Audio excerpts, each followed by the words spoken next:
I was in the garage, the air thick with the smell of gasoline and old tires, wiping down the dashboard of my husband Marcus's new Lincoln Navigator. It was a Saturday ritual, one of the small acts of service I'd performed for 40 years. I opened the glove compartment to put his registration back, and my fingers brushed against something small and plastic. It was a tube of personal lubricant. The words hit me like a physical blow, knocking the air from my lungs. My hand trembled as I pulled it out. It was half used. A cold, sick realization washed over me. We hadn't been intimate in, I couldn't even remember, years. Before we start, leave a comment telling us which city you're watching from. And at the end, don't forget to rate this story from 0 to 10. Enjoy the story. I sat there, on the cold concrete floor of my own garage, staring at this small, damning piece of evidence. The silence of the house, usually a comfort, suddenly felt thick and suffocating. It was a silence that had become a constant, unwelcome guest. I thought of Marcus, my husband of 4 decades, the man I had built a life with. He had just returned from another one of his countless business dinners. He'd stumbled in late, looking not just exhausted but haunted, as if he carried the weight of a secret too heavy to bear. "Long day, Monty," he'd mumbled, loosening the silk tie I'd bought him for his birthday. He tossed his jacket on the sofa, a gesture of weariness that now felt utterly performative, and collapsed onto our bed, the springs groaning under his weight. The faint, sweet scent of his expensive cologne hung in the air, but it was mixed with a new, alien fragrance, a floral perfume that was not mine. It felt like an intrusion, a brazen confession from a life I didn't know he was living. A few minutes later, the gentle hum of his snoring filled the house. A sound that once brought me comfort, but now felt like a mocking lullaby. A lullaby for a fool. I met Marcus when I was 20. I had nothing but my grandmother's recipes for fried chicken and sweet potato pie. He had nothing but charm and ambitious dreams that far outstretched his empty pockets. We were poor, but we had love. Or so I believed. I opened Imani's kitchen with my own savings, working 18-hour days over a hot fryer. My hands were calloused and burned, but I was happy. I was building our future. When Marcus needed money for night school to get his MBA, I gave it to him. When he needed a new suit for his first big interview, I skipped paying our electricity bill to buy it for him. When he got his first corporate job, I worked double shifts so he could buy the car he needed to look the part. For 40 years, I had been the solid ground beneath his feet while he reached for the sky. Now, Imani's kitchen was an Atlanta institution, and Marcus was a successful executive, living a life I had financed with chicken grease and sweat. A life that, I now realized, did not include me. Back in the garage, I stood up, my knees cracking. I put the lubricant back, exactly as I'd found it. My movements were now mechanical, robotic. I went back inside, his jacket still crumpled on the sofa. I checked his pockets. A familiar, sinking dread filled my stomach. It wasn't a business dinner, it was a receipt from a fancy hotel downtown. A hotel I had always wanted to stay at, but Marcus always said was too expensive. The charge was for a room and 2 $40 glasses of champagne. I sat at the kitchen table, the one I'd bought at a thrift store when we were first married. The old clock on the wall, a gift from my late mother, ticked with a relentless, accusatory rhythm. Each beat was a painful reminder of a life I now knew was a beautiful, meticulously crafted lie. My marriage wasn't a partnership. It was a commercial transaction in disguise. I wasn't his wife. I was his emotional ATM. I looked at my hands, still scarred from a grease burn I'd gotten last week. I thought of his soft, manicured hands. I thought of the floral perfume, and I thought of the lubricant. My breath hitched, but it wasn't a sob. It was something else. The pain didn't dissolve into tears. It froze. It hardened into a cold, heavy stone of pure, undiluted rage. A determination I didn't recognize settled over me, quiet and sharp. I looked at the kitchen door, then at my purse hanging on the hook. I didn't say a word. I didn't wake him. I simply picked up my car keys. I knew exactly what I needed to do. I drove past my closed restaurant, past the hardware store, and pulled into the 24-hour supermarket. I walked straight to the aisle with the baking supplies, and then to the aisle with household goods. I bought a bottle of industrial-strength superglue. I returned home under the cloak of darkness, the small paper bag from the supermarket feeling heavy in my hand. The house was silent, save for the rhythmic, mocking sound of Marcus's snoring upstairs. I walked straight to the garage, the bottle of industrial superglue cold against my palm. There was no hesitation, no second guessing. The woman who had cried in the car was gone, replaced by someone I didn't recognize, someone with ice in her veins. My hands were steady. I carefully opened the tube of lubricant I had found in his glove compartment. I squeezed a small amount out to make room, my lip curling in disgust. Then, I punctured the large tube of superglue and meticulously emptied its contents into the lubricant bottle. I stirred it gently with a small stick, mixing the clear, viscous liquids until they were one. I wiped the cap, screwed it back on, and polished the tube with a rag until it looked untouched. I placed it back in the glove compartment, exactly where I had found it. My revenge was set. All I had to do was wait. The next few days were a masterclass in performance. I was the perfect, supportive wife. I woke up, made Marcus his coffee, and saw him off to work with a kiss on the cheek that tasted like ash. I went to Imani's kitchen and greeted my staff with a smile. I tasted the mac and cheese. I checked the collard greens. I ran the numbers. No one suspected that my world had shattered. Inside, I was a coiled spring, a storm-gathering force just off the coast. I was simply waiting for landfall. It happened on Friday night. Marcus came home, his face lit up with a fake, boyish charm I now found repulsive. "Baby," he said, wrapping his arms around my waist from behind as I stood at the stove. I flinched, my entire body rigid. He didn't seem to notice. "You won't believe the day I've had, but it's all worth it. That new partnership I was telling you about? It's finally happening." I turned, forcing a neutral expression. "Oh? That's wonderful, Marcus." "It is," he beamed, his eyes bright with the thrill of his own deception. "Listen, here's the thing.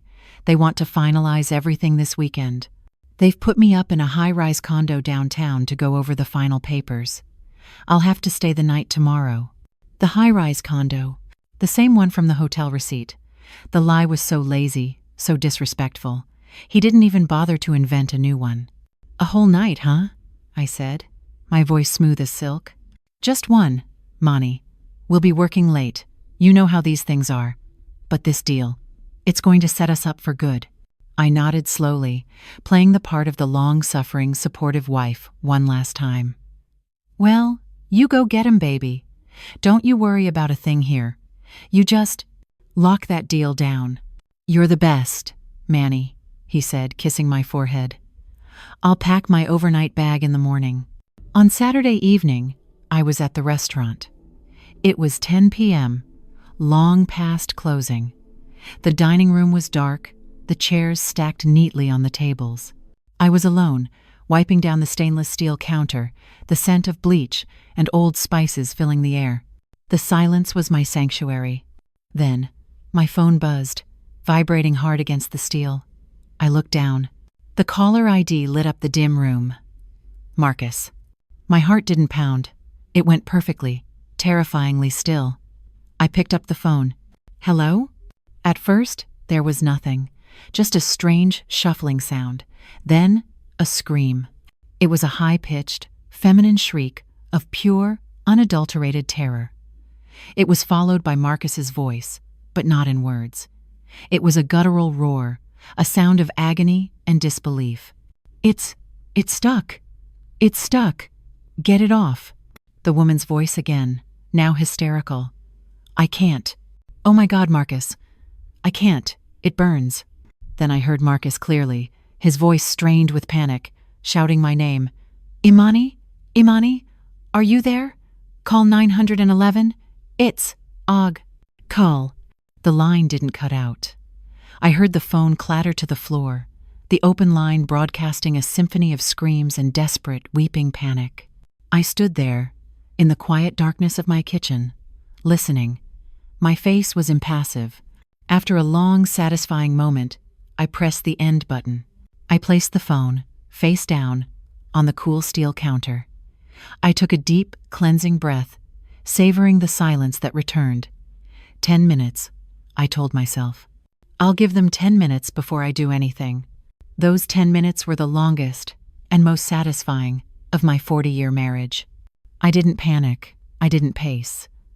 I finished wiping down the stainless steel counter, my movements methodical even. I rinsed the rag in the sink, wrung it out, and hung it neatly on its hook. I checked the clock on the wall. 10:11 p.m. I took off my apron, the one embroidered with Imani's kitchen, folded it, and placed it on the shelf. Only then did I pick up my phone. My fingers were perfectly steady as I dialed 911. The moment the dispatcher answered, my voice cracked. I became a different person. The cold, calculating woman disappeared, replaced by a frantic, terrified wife. "Please, help me. It's my husband," he called me screaming. I cried into the phone, my voice pitched high with manufactured hysteria. "Ma'am, calm down. What is the address?" "Skyline Residences. Apartment 12. B. He said he couldn't move." I forced a sob. He sounded like, "Oh God, maybe it was a stroke? Or someone attacked him. He was just screaming." I delivered the most important line with perfect desperation. "The door is locked." He said, "The door is locked. You'll have to break it down. Please, hurry." The dispatcher assured me units were on the way. I hung up, my face instantly returning to a calm, cold mask. By suggesting a stroke and a locked door, I had ensured a full, chaotic response. Not just a quiet ambulance crew. I had summoned the police for the attack, paramedics for the stroke, and, most importantly, the fire department, with their sirens and heavy tools, for the locked door. I had invited the whole world to my husband's private party. I grabbed my purse, locked the restaurant, and walked calmly to my car. I didn't speed. I drove the limit, my hands resting lightly on the wheel, the gospel music on my radio playing softly. The contrast was stark. The panicked, weeping woman on the phone, and me, cruising through the Atlanta night, humming along to the Clark sisters. As I approached the Skyline Residences, the night was torn apart by flashing red and blue lights. It was beautiful. A fire truck was parked angled across the street, its ladder extended. 2 police cruisers blocked the entrance, and an ambulance was parked on the sidewalk. My plan had worked perfectly. I parked, got out, and ran toward the entrance, resuming my role. "That's my husband. Is he okay?" A police officer at the door put his arm out. "Ma'am, you need to stay down here. We have a situation." "I'm the one who called," I shrieked, pushing past him with the strength of a hysterical wife. "Is he alive? Tell me if he's alive." My performance was flawless. He let me pass. I rushed into the lobby and hit the button for the elevator, my heart finally starting to pound, but with anticipation, not fear. I reached the 12th floor, just as the hallway door opened. The scene was pure, glorious chaos. The hall was full of police officers and firefighters in full gear. They were in front of 12B. I heard the thud and crack of a halogen bar striking the doorframe. "Breaching," one of them yelled. The door splintered and burst open. The police went in first, guns drawn, expecting an attacker. I followed right behind them. My hand clapped over my mouth in terror. "Marcus!" I screamed. "Marcus, baby!" I pushed past an officer into the bedroom, and I saw them. They were illuminated by the harsh glare of the firefighters' tactical flashlights. Marcus, my husband of 40 years, was on the bed. And he was, indeed, stuck. But the woman he was stuck to, my blood turned to ice. It wasn't a stranger. It wasn't some anonymous face. It was Shanice. My Shanice. My late best friend's niece, the 5-year-old girl I had taken in after her aunt passed. The girl I had personally trained in my kitchen, teaching her every single one of my grandmother's secrets.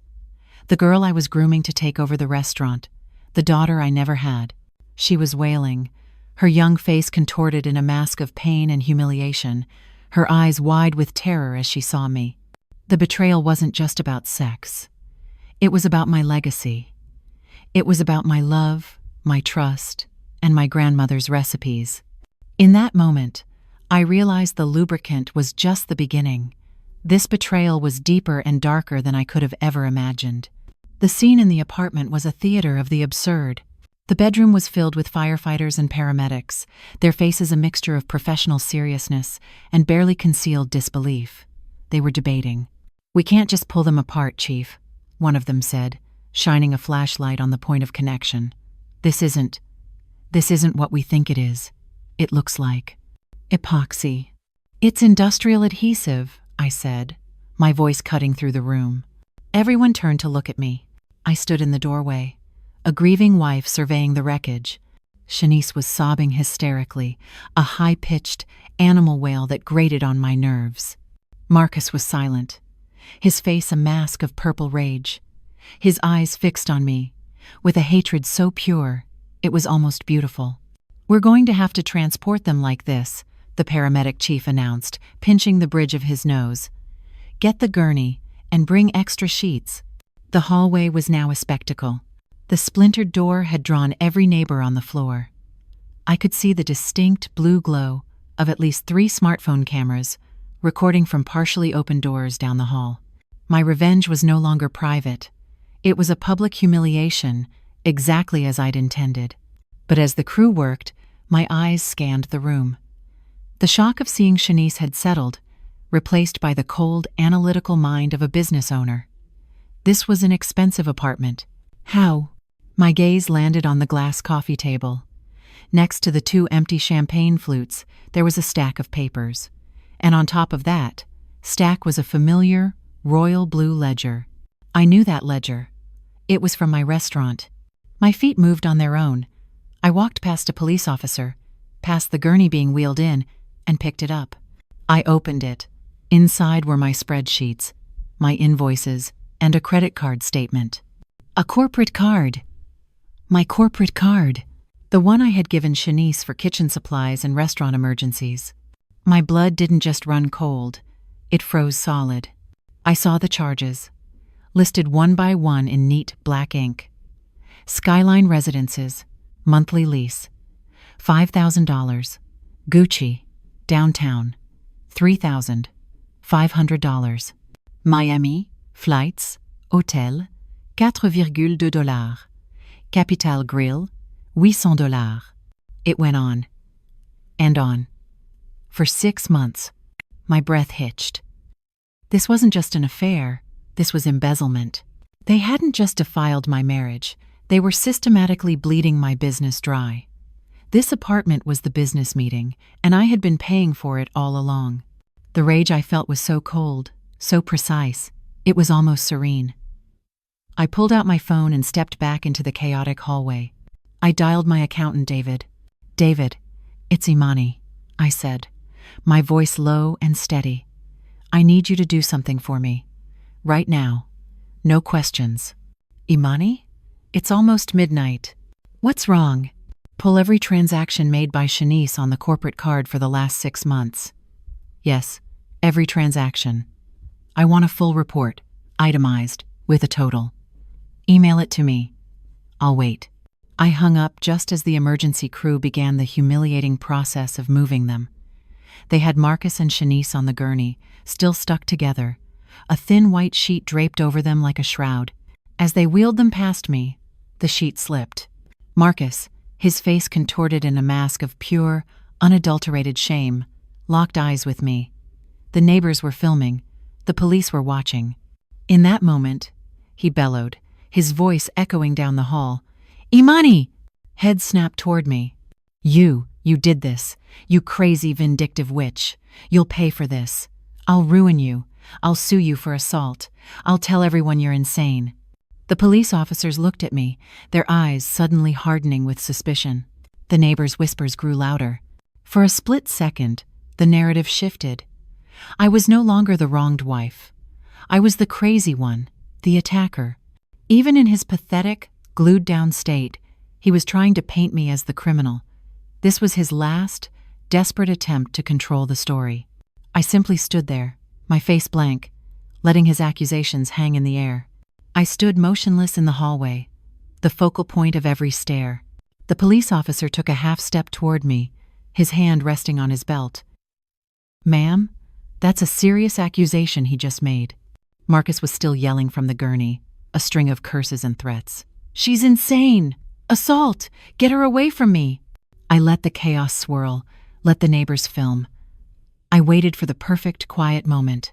Then, I took a slow step forward, past the officer, until I was standing directly over the gurney. I looked down.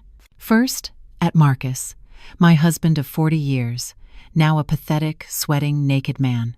Then, my gaze shifted to Shanice, the girl I had loved like a daughter, who was now weeping and trying to cover her face with her glued-down hand. I leaned in, my voice no longer a hysterical shriek, but a low, clear whisper that cut through the noise like a razor. "I have no idea what you're talking about, Marcus." I straightened up, my spine rigid. I spoke louder now, for the benefit of the officer, the firefighters, and every smartphone camera in the hall. I guess your love is just too strong. It's binding." A young firefighter in the back snorted, then quickly disguised it as a cough. The police officer's expression remained stern, but his eyes wavered. He was still processing Marcus's accusation of assault. "Ma'am, his accusations." He started again. Right on cue, my phone vibrated in my hand. I looked down. A new email. The subject line glowed like a beacon in the dim hallway. "Urgent. Expense report. S. Carter." David, my accountant, was a godsend. I held up my phone, the screen bright. I didn't look at Marcus. I looked directly at the lead police officer. "Officer," I said, my voice now pure, cold, and all business. "My husband's accusations are fascinating. He's yelling about assault and how I'm insane. But I think that's just a distraction." I tapped the screen, opening the email. "You see, while he's been busy with her, he seems to have forgotten about this." I turned the phone and showed the screen to the officer. "This is an email I just received from my accountant. It's a 6-month expense report for my company's credit card. The one I entrusted to my employee, Miss N.E.B. Shanice Carter, for kitchen supplies." I scrolled with my thumb. The officer's eyes widened as the list of charges flew by. "Funny thing," I continued, "I don't see any kitchen supplies here, but I do see a $5,000 monthly charge for this apartment. I see a $3,500 charge at Gucci. I see a $4,200 trip to Miami. I see, oh," I stopped scrolling. "It totals $83,450, taken from my business, my restaurant." The entire atmosphere in the hallway changed in an instant. The whispers from the neighbors turned from crazy wife to thieving husband. The officer's suspicious gaze left me and settled, hard and cold, on the pathetic pair on the gurney. "I believe the correct legal term for that is embezzlement, officer," I stated calmly, "and conspiracy to defraud. I'm the one pressing charges here." I put my phone away. "So, I would appreciate it if you would accompany them to the hospital, and then directly to the precinct." Shanice let out a sound I will never forget. It was a hopeless, broken wail. This was worse than the glue. This was prison. Marcus was finally silent. His face, once purple with rage, had drained of all color. It was ashen gray. The fight, the arrogance, the 40 years of bluster, it all evaporated. He was no longer the powerful executive. He was just a naked old man, glued to his mistress, caught in a trap of his own making. He knew he was finished. The officer nodded, his voice grim and official. "Yes, ma'am, we can certainly do that." He gestured to his partner. "Harrison, you ride with them. This is now a criminal investigation." The gurney was wheeled into the waiting elevator. The last thing I saw before the doors slid shut was Marcus's empty, defeated stare. The doors closed, sealing them in their humiliating, sticky prison. The elevator doors slid shut, reflecting my distorted image in the polished steel. The hallway was suddenly, profoundly quiet. The flashing lights from the street below cast pulsing red and blue shadows on the splintered doorframe. The neighbors who had been filming slowly, one by one, retreated into their apartments, the sound of deadbolts clicking into place. I was left alone with the 2 police officers, the smell of ozone from the forced entry, and the wreckage of my 40-year marriage. "Ma'am, you'll need to come downtown tomorrow to give a formal statement," the senior officer said, his voice gentle now. He saw me, truly saw me, perhaps for the first time. Not as a crazy witch, but as a victim. I nodded, unable to speak.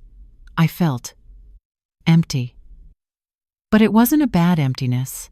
It was the vast, clean emptiness of a house after a storm, all the debris washed away. It was the sound of release. As I walked toward the elevator, a door opened down the hall. An older woman, Mrs. Davis from 12G, stepped out. She was wrapped in a silk housecoat, her gray hair in rollers. She didn't say a word. She just looked at me, her eyes filled with a deep, ancient understanding. Then, she gave me a single, firm nod.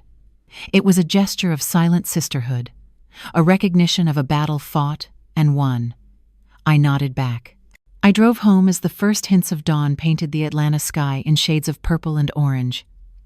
My phone, silent for the entire drive, began to explode the second I walked through my front door. It was a barrage of texts. Friends, family, church members. "Imani, I just saw a video. Are you okay? Oh my God, Imani, what happened? Call me. Praying for you.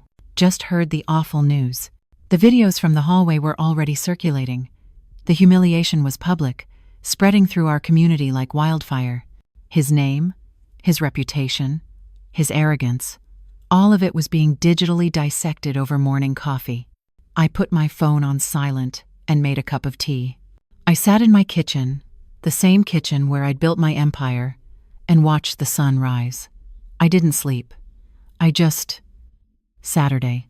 Around 8 a.m., the phone rang, bypassing the silent mode. It was a number I didn't recognize. I answered. "Mrs. Thorne?" The voice was male, sharp and exhausted. "This is Dr. Matthews at Atlanta General Hospital." My heart gave a small jolt. "Yes? Are they okay, doctor?" There was a long, tired sigh on the other end. "Ma'am, that depends entirely on your definition of okay. Your husband and his associate are out of surgery." "Surgery?" I asked, my voice dripping with manufactured innocence. "Yes," he said, the disgust evident in his tone. "This wasn't a simple separation. We were dealing with an industrial-grade cyanoacrylate adhesive. We had to use a combination of acetone solvents and scalpels. It was an extremely delicate and unpleasant procedure for everyone involved." He paused, and I could hear him shuffling papers.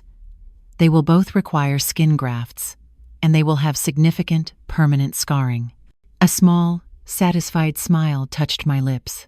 "Oh, that's a terrible shame," I said. "Indeed," the doctor said curtly. "And I'm not sure if it's my place to say, but the 2 police officers who were waiting outside the OR, they arrested both of them the moment they were wheeled into the recovery room.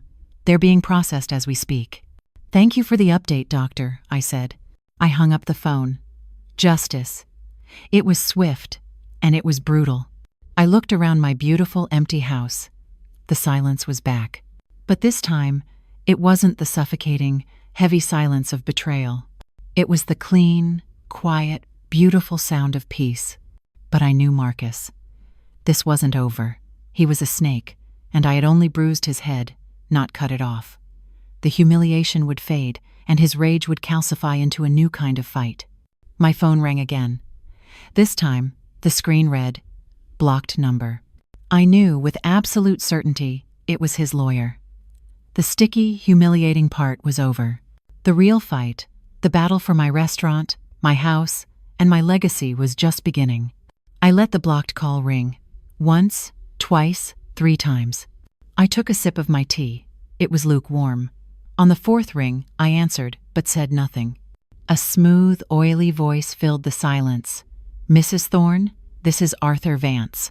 I represent your husband, Marcus Thorne." I remained silent. I knew Vance. He was the shark Marcus kept on retainer, the man he sent to clean up messes.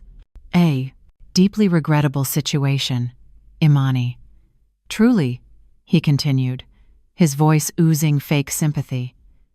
I trust we can handle this divorce, quietly, for the good of the community and to protect what's left of your family's reputation. Divorce, I stated.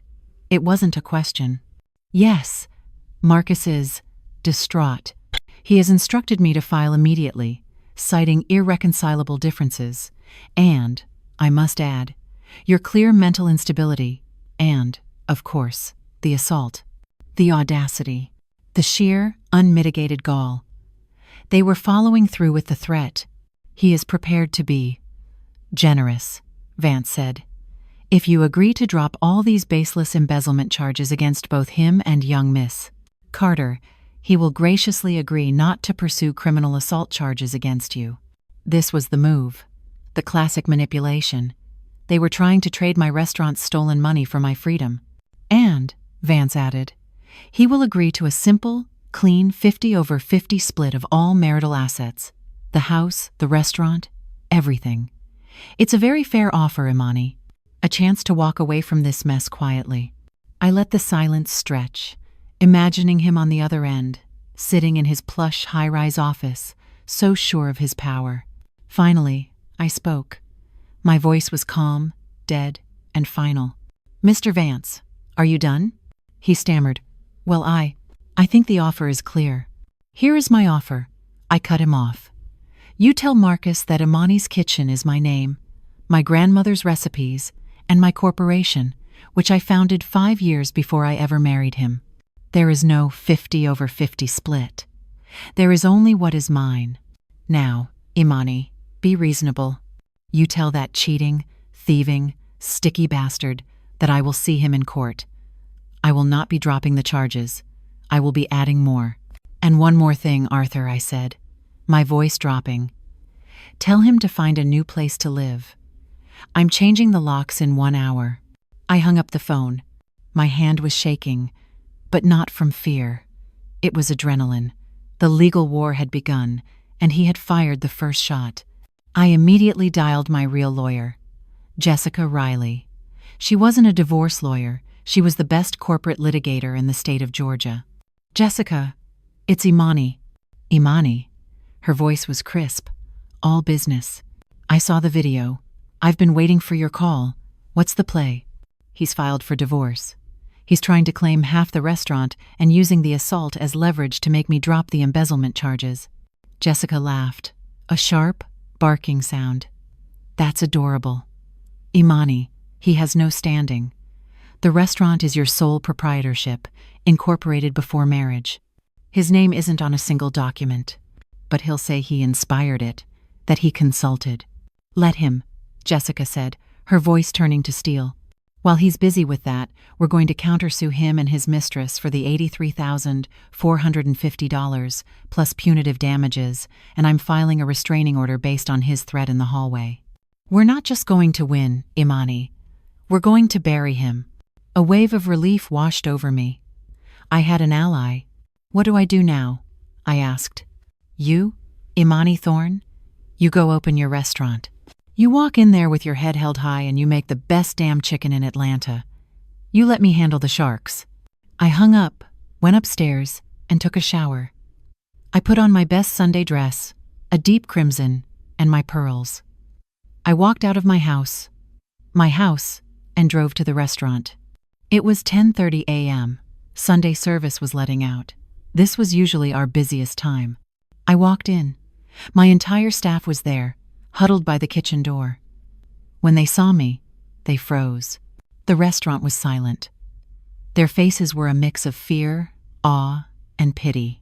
The bell on the front door jingled. The restaurant, my staff, my entire world seemed to hold its breath.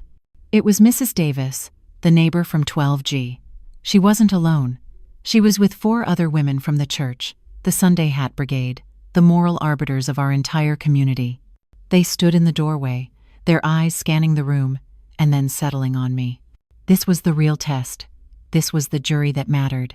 My entire future in this community, the one I had fed for 40 years, depended on this single moment. The silence in the restaurant was deafening, broken only by the hum of the drink cooler. My staff stood frozen, watching. The Sunday Hat Brigade advanced, their heels clicking like a death knell on the linoleum floor. Mrs. Davis, their unofficial leader, stopped directly in front of me at the counter. Her hat was a magnificent purple-feathered creation. She peered at me over her gold-rimmed glasses, her expression impossible to read. She looked me up and down, taking in my crimson dress, my pearls, my steady, unblinking gaze. "Imani Thorne," she said, her voice booming into the silence. I saw the video. My chin lifted. I would not be shamed in my own kitchen. "Mrs. Davis," I replied, my voice equally firm. She held my gaze for a long second, an eternity.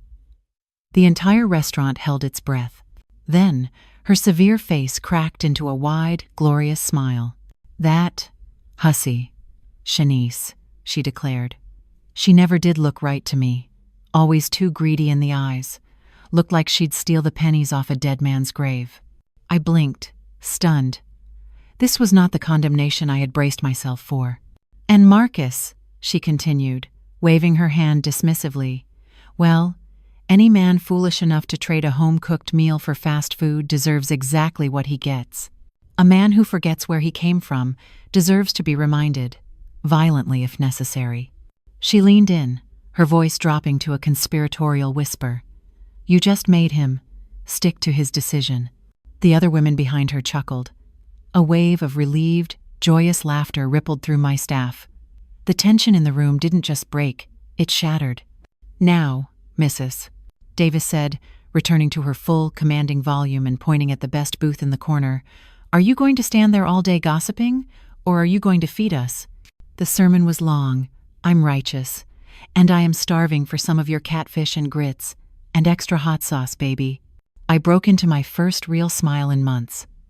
"Yes, ma'am. Right away, Mrs. Davis." The restaurant exploded into life. My head waitress, Carla, ran to the booth, menus in hand. The kitchen line fired up, the sound of sizzling oil and happy chatter filling the air. The community hadn't just supported me, they had sided with me. They had seen the video, heard the gossip, and chosen their queen. I felt a warmth spread through my chest that had nothing to do with the Friars. I was home. As I turned to head into the kitchen, my phone vibrated in my apron pocket. I pulled it out, expecting another text of support. It was from Jessica, my lawyer. My smile faded as I read the text. "Imani, brace yourself. Vance is playing filthy." My blood ran cold. "He just filed an emergency motion to have you declared mentally incompetent and a danger to others, citing the assault and erratic behavior. He's using your call to 911 as proof of hysteria and delusion." I read the next line twice, the words blurring. "He's asking the judge to grant Marcus temporary emergency conservatorship over all assets, including the restaurant and the house, pending a full psychiatric evaluation.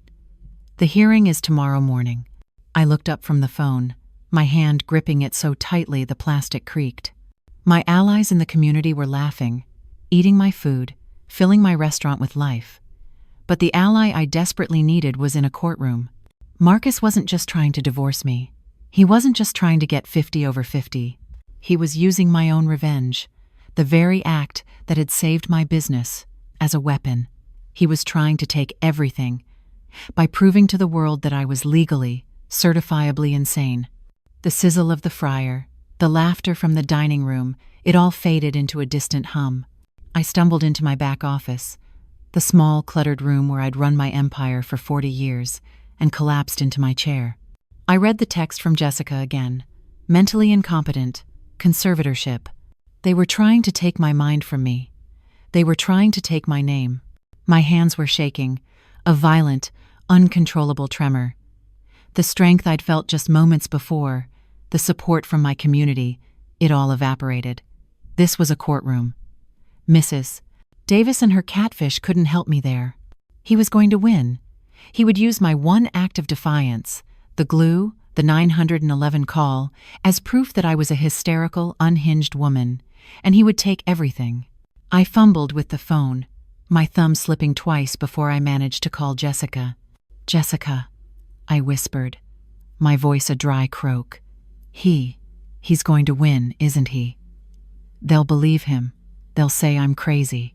Jessica's voice cut through my panic, sharp and cold as a steel blade. "Imani, stop it. Right now." I stopped, my breath catching in my throat. "This isn't a strategy," she said, her voice fast and hard. "This is a tantrum.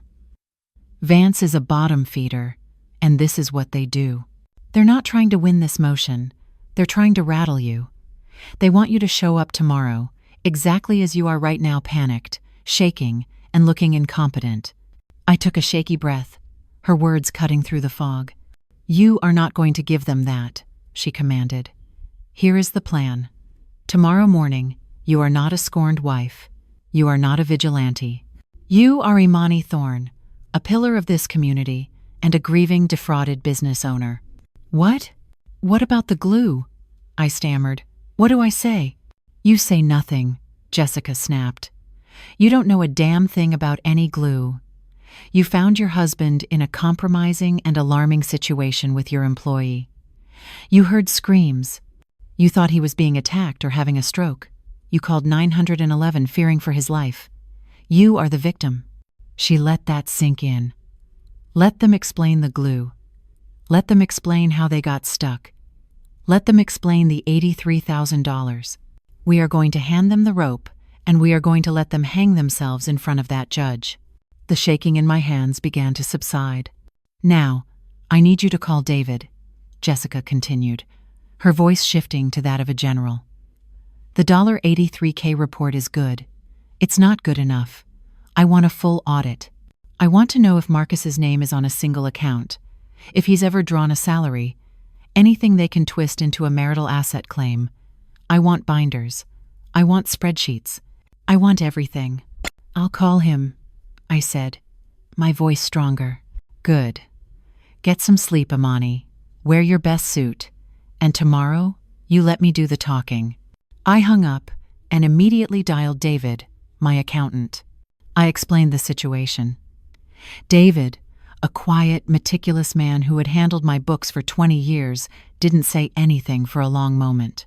When he finally spoke, his voice was trembling with a cold fury I had never heard. "Imani, I've been digging ever since you called me from that apartment last night. I didn't want to call you until I was sure." "Sure of what, David?" "It's worse than the $83,000, he said, his voice low. "That was just Shanice's credit card. That was sloppy." He took a deep breath. "Marcus has been skimming. He set up a shell corporation. M.T. Consulting. He's been writing checks from your payroll account to that company for services rendered, services that don't exist." My blood turned to ice. "How much?" "Imani. He's taken over $250,000 in the last 3 years alone. This wasn't just embezzlement. This was felony-level fraud. This was a conspiracy that had been going on for years." "I'm bringing the binders tomorrow, Imani," David said, his voice hard as iron. "I'm bringing the receipts. I'm bringing proof. This isn't just a divorce hearing. This is an ambush." I hung up the phone. The shaking was gone. My panic was gone. I looked at my hands. They were perfectly steady. I was no longer a victim. I was no longer a crazy wife. I was a woman on a mission. Tomorrow was not a hearing. It was a reckoning. The next morning, I walked into the Fulton County Courthouse. I was not the panicked, shaking woman from the night before. I was Imani Thorne. I wore a perfectly tailored black suit, my pearls, and the wide-brimmed black Sunday hat that I reserved for funerals and grand baptisms. I was not a crazy woman. I was a matriarch. I was a widow, mourning the death of a 40-year marriage. Jessica was at my side, all sharp angles and radiating competence. Beside her, David, my accountant, clutched a binder so thick it looked like a phone book. We sat in the front row. The room was cold, all polished wood and fluorescent light. Then, the doors in the back opened. Arthur Vance, the oily lawyer, walked in, pushing a wheelchair. My breath caught. It was Marcus. He was not the powerful, charming executive who had left my house 2 days ago. He was a shell. He was slumped in the chair, wearing sweatpants and a loose-fitting shirt. His face was pale, drawn, and I could see the angry red welts of chemical burns peeking out from his collar. He looked old, defeated, and pathetic. He refused to look at me. "All rise," the bailiff called. The judge entered, a stern-looking woman with sharp eyes, Judge Diaz. She read the docket, her face impassive. "Emergency hearing. Motion for temporary conservatorship. Thorne v. Thorne. Mr. Vance, you may begin." Vance stood up, his voice dripping with synthetic concern. "Your Honor, we are here today on a matter of urgent safety. My client, Mr. Marcus Thorne, a respected member of this community, was the victim of a vicious, premeditated assault." He gestured to Marcus in the wheelchair. "As you can see, he is gravely injured, the result of a chemical attack perpetrated by his wife, Mrs. Imani Thorne." I sat perfectly still, my hands folded on my lap. I did not flinch. "Furthermore," Vance continued, "we have the 911 call. A transcript is in your file. You will hear a woman in the depths of a hysterical, delusional episode. She claims a stroke, an attack, fantasies, Your Honor, designed to cover her own violent actions." Vance paced in front of the judge. "Mrs. Thorne is, sadly, mentally unstable. She is a danger to herself and clearly to her husband. We ask, for her own protection as much as his, that you grant an emergency conservatorship. Place Mr. Thorne in temporary control of all marital assets, including the home and the business, until Mrs. Daughter Thorne can complete a full psychiatric evaluation." He sat down. The room was silent. Marcus was staring at me now, a smug, pained smile on his lips. He thought he had me. He thought he had won. Judge Diaz looked down at the file, then up at me. Her expression was hard. "Mrs. Thorne," the judge said, her voice cold, "these are extremely serious allegations. An assault charge is one thing, but this 911 transcript, combined with the reports of industrial adhesives, it paints a very disturbing picture." She sighed, looking at me with undisguised concern. "I am strongly considering this motion for a temporary evaluation." My heart stopped. This was it.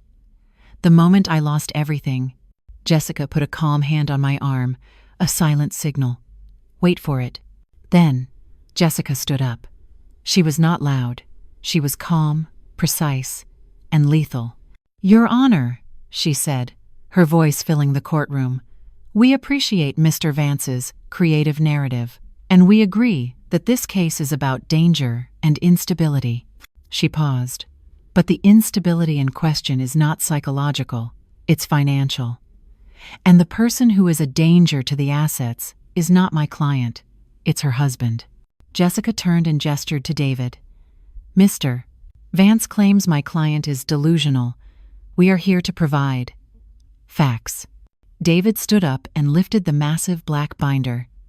He placed it on the prosecutor's table with a thud that echoed through the entire courtroom. "We have proof," Jessica said, her eyes locking on Marcus.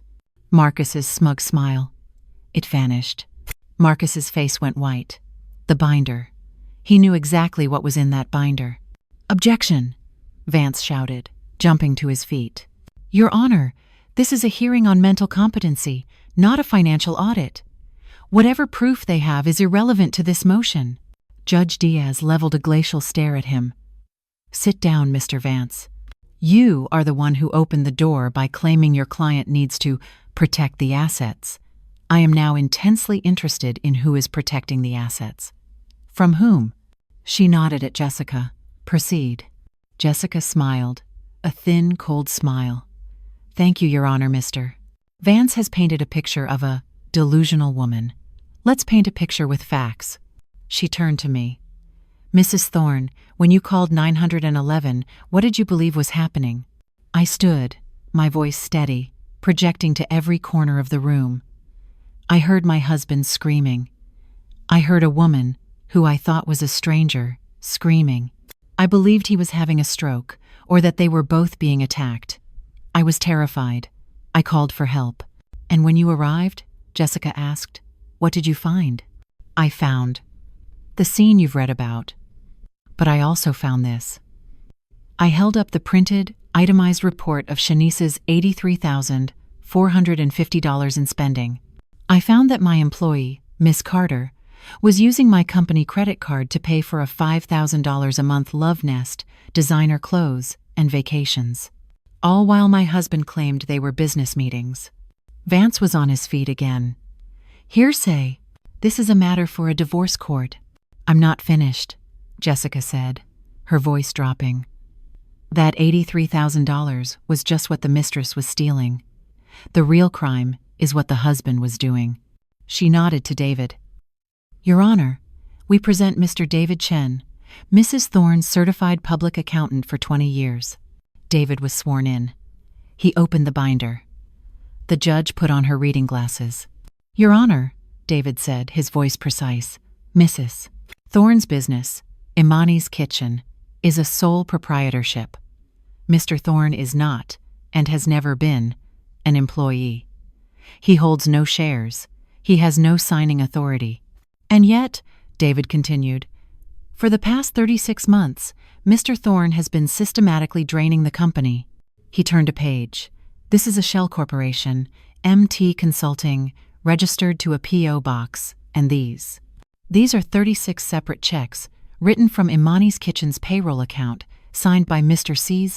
Thorne, to his own company, for consulting services that never happened. Judge Diaz looked up, her eyes narrowing. Total amount, Mr. Chen? $254,000, Your Honor, David said, not including the $83,000 Miss Carter stole. We are looking at a conspiracy to defraud, totaling over $337,000. A collective gasp went through the courtroom. Marcus was trying to get out of the wheelchair. Lies. She's lying. That's our money. I built that business. I advised her. You advised her to write checks to yourself? Judge Diaz asked, her voice dangerously quiet. Objection! Vance yelled, his face slick with sweat. On what grounds, counsel? The judge snapped. That the truth is irrelevant? Your motion is based on the claim that Mrs. Thorne is unstable and a danger to her assets.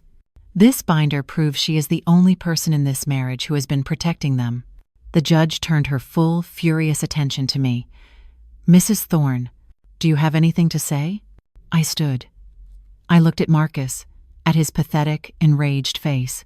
Your Honor, I said, I did not put glue on my husband. I don't know how that happened.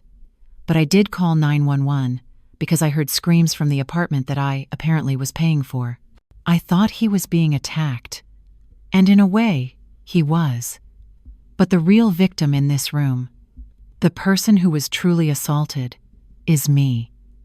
My business, my life, my 40 years of trust. That is what was assaulted. That is what was stolen. I sat down. The silence in the courtroom was absolute.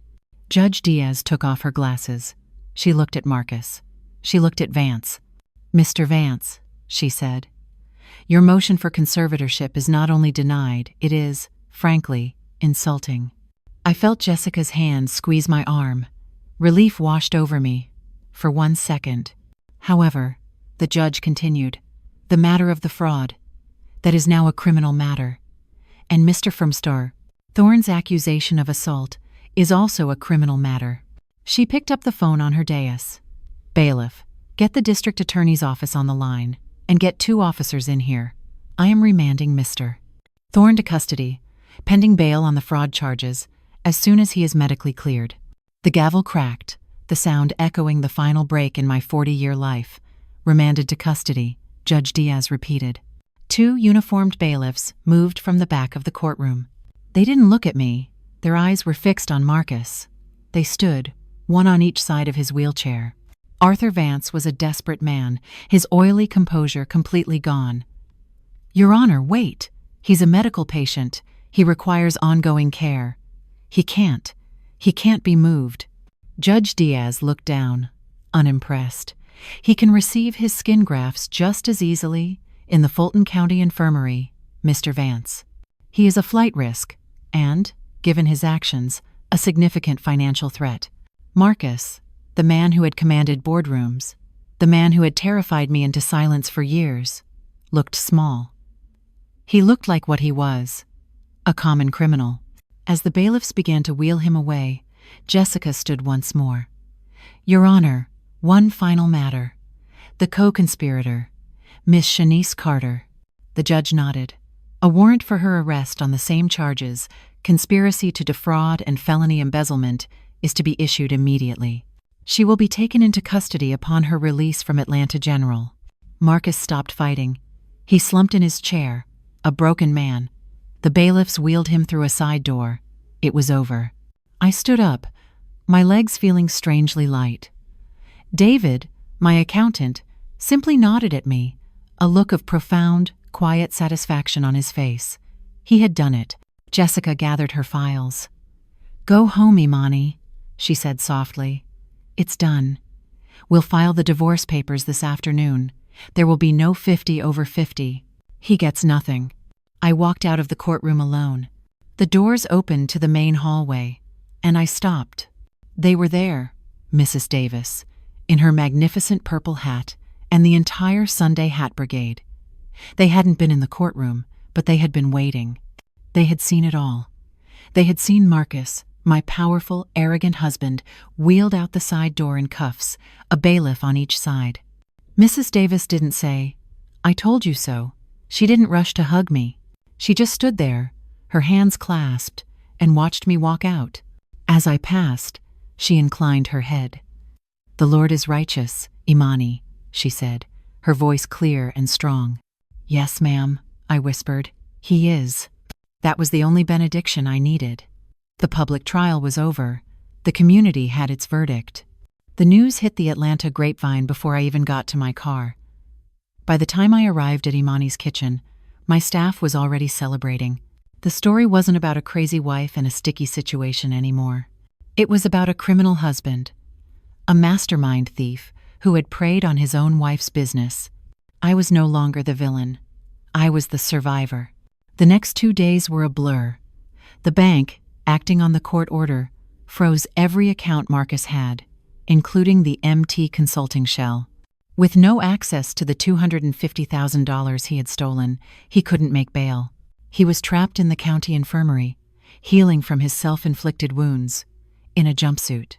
Shanice, as promised, was arrested the moment her doctor signed her discharge papers. On Wednesday afternoon, I was in my back office, going over the real books, when my phone rang. It was a new lawyer. "Mrs. Thorne? My name is Michael Haas. I've been appointed to represent Miss Shanice Carter." I gripped the phone. "What do you want?" "Miss Carter. She is very young, Mrs. Thorne. And she is very, very scared," he said, his voice flat. "She understands the gravity of her mistake. She understands she was used by Mr. Thorne." I scoffed. "Used? She spent $83,000 of my money, which she is willing to pay back, in time," he said quickly. "Look, she is facing serious prison time. But Mr. Thorne is the one who masterminded the $250,000 fraud. She had nothing to do with that." He paused, and here it was, the real reason for the call. "Miss Carter is prepared to testify against Marcus. About everything. She'll testify about the conspiracy, about how he coached her on what to buy, how he planned to bleed the old woman dry, his words, and then leave you." I sat back in my chair, stunned. "She will give you your divorce on a silver platter, Mrs. Thorne. She will give the DA a conviction. In exchange, she is asking for you to support a reduced sentence. Probation with restitution. The ultimate betrayal. The final, perfect collapse." They hadn't just stuck together physically. Their entire house of cards was glued together, and now that one piece was pulled, the whole thing was coming down. Shanice was turning on him to save herself. I sat in my office, the phone pressed hard against my ear. Shanice's lawyer was waiting for my answer. Testify against him. The ultimate, final betrayal. I thought of Shanice, the bright-eyed girl I had taken in, the daughter I never had, the viper I had nursed in my own kitchen. She was 25, he was 62. Was she a victim? Or was she a co-conspirator? In the end, it didn't matter. She was a tool. A tool he had used to steal from me, and a tool I would now use to end this. "Mr. Haas," I said, my voice flat and void of emotion, "you can tell your client that I will not speak on her behalf at sentencing. But I will not speak against her either." I heard him let out a small, relieved breath. "On one condition," I continued. "She tells the district attorney, under oath, everything. Every check he signed, every trip they took, every word he said about bleeding the old woman dry. She holds nothing back. In return, I will not stand in the way of her plea deal. Do we have an agreement?" "Yes, Mrs. Thorne. Absolutely. Thank you." I hung up. I had just sealed Marcus's fate, using his own mistress as the hammer. 6 months passed. The legal battles were a bloody, brutal affair, but I was insulated from them. Jessica, my lawyer, was a warrior. She took Shanice's sworn testimony, a 50-page document detailing 3 years of conspiracy and fraud, and decimated Arthur Vance in court. Marcus, faced with overwhelming evidence, had no choice.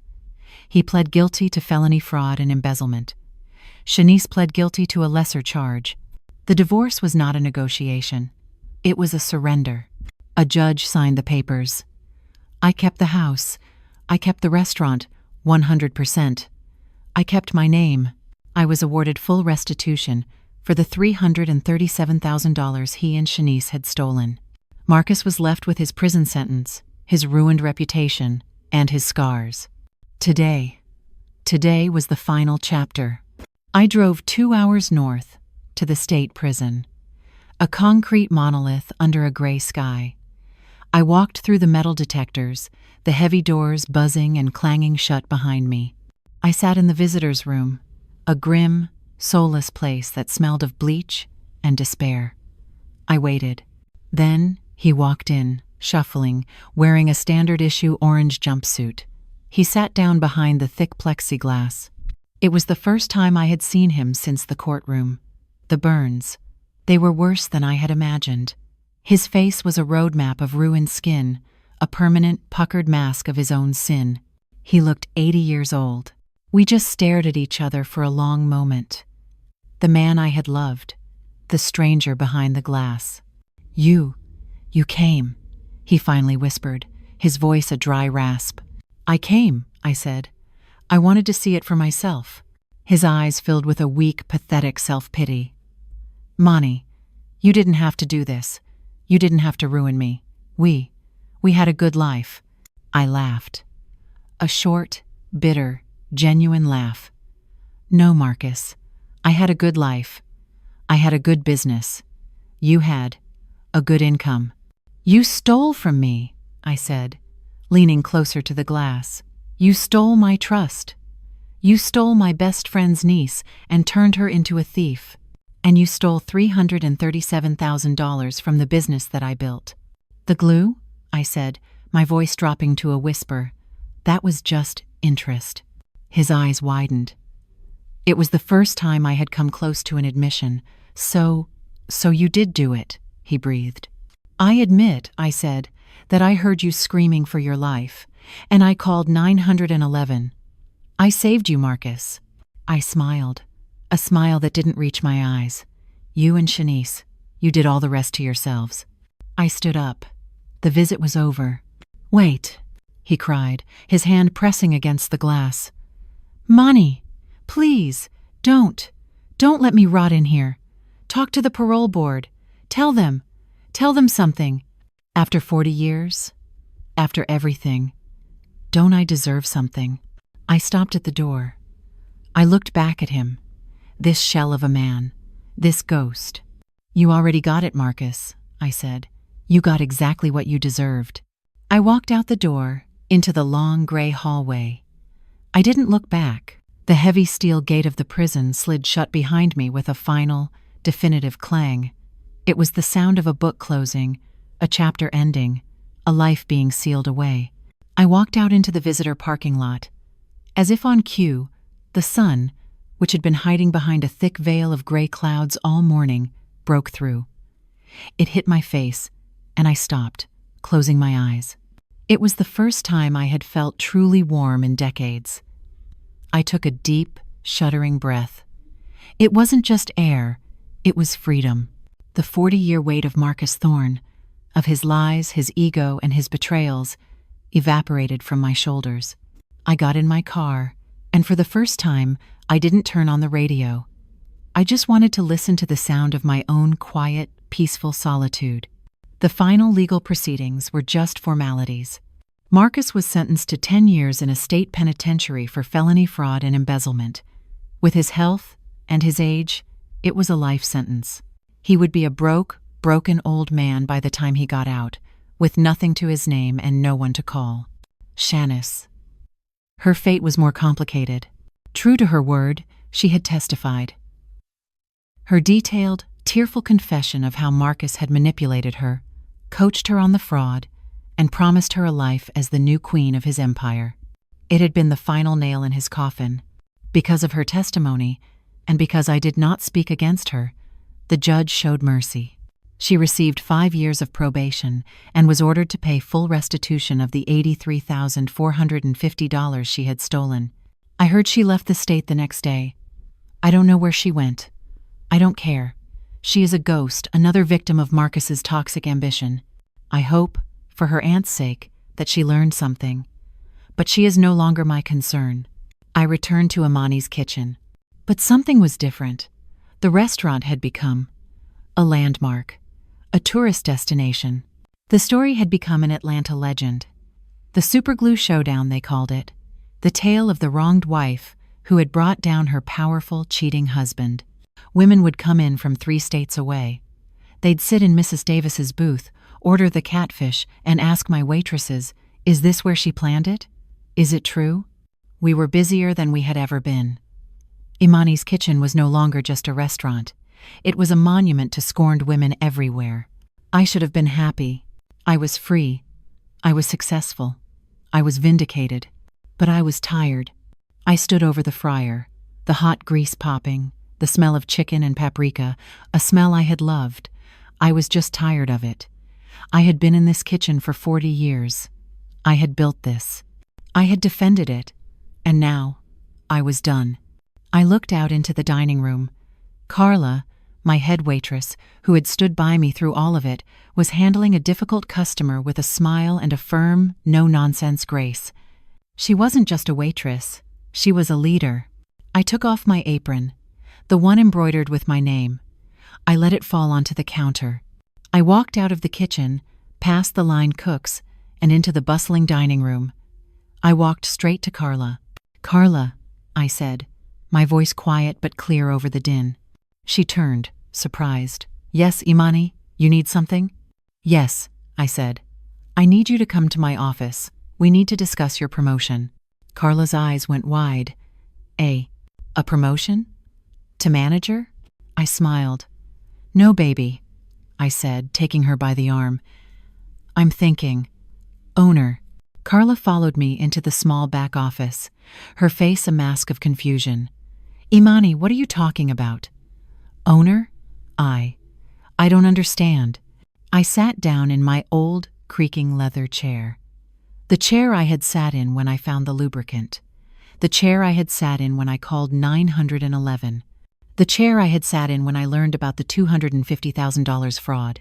I looked at Carla, her face so earnest, so loyal, so full of potential. "I've been in this kitchen for 40 years, Carla," I said, my voice soft. "I've fought for this place. I've bled for it. And I've glued for it." She let out a small, nervous laugh. "It's my legacy," I continued. "But it's not my life. Not anymore. My life is something else, something new, something mine." I slid a single piece of paper across the desk. It was a simple, handwritten agreement. "I'm retiring, Carla. I'm selling you Imani's kitchen. The name, the building, the recipes, everything." Carla looked at the paper, then back at me, her eyes filling with tears. "Imani, I can't. I don't have this kind of money. I could never. Look at the price, I said gently. She looked down.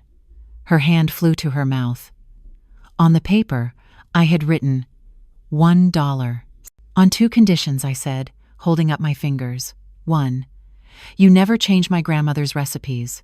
Not 1 grain of salt. She nodded, tears streaming down her face. Never, Imani. I swear. And 2, I said, leaning forward. You run this place with love. You take care of this staff. You feed this community. You make it a place where women, especially, can come and feel safe and strong. She didn't just accept. She flew across the desk and hugged me, sobbing into my shoulder, a lifetime of gratitude and shock pouring out of her. I will make you proud, Imani. I will not let you down. The next month was the most joyful of my entire career. I wasn't a boss. I was a mentor. I didn't just hand over the keys. I passed the torch. On my last day, the restaurant was closed to the public. The staff threw me a party. The whole community was there. Mrs. Davis and the Sunday Hat Brigade presented me with a shining brass plaque, which they had already mounted by the front door. It didn't say founder. It didn't say owner. It said, Imani Thorne. She who is glued to her community. We laughed until we cried. 6 months later, I am not in Atlanta. I am not in a kitchen. I am sitting on a small, brightly painted balcony, overlooking the crystal blue water of Montego Bay, Jamaica. The air is warm and smells of salt and jasmine. I am 61 years old, and I am on my first vacation. My phone buzzes. It's a text from Carla. A picture of the restaurant, packed on a Friday night, with a single line, "New weekend record. We miss you. Thank you." I smile.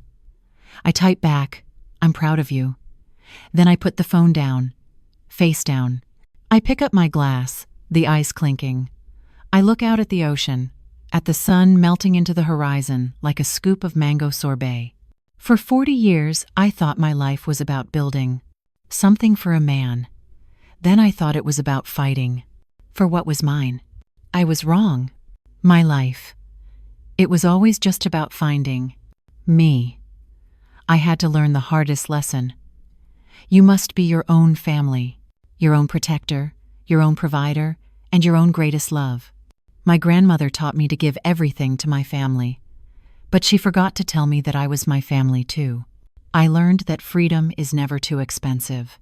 And as for the glue, well, sometimes a woman's just gotta make things stick.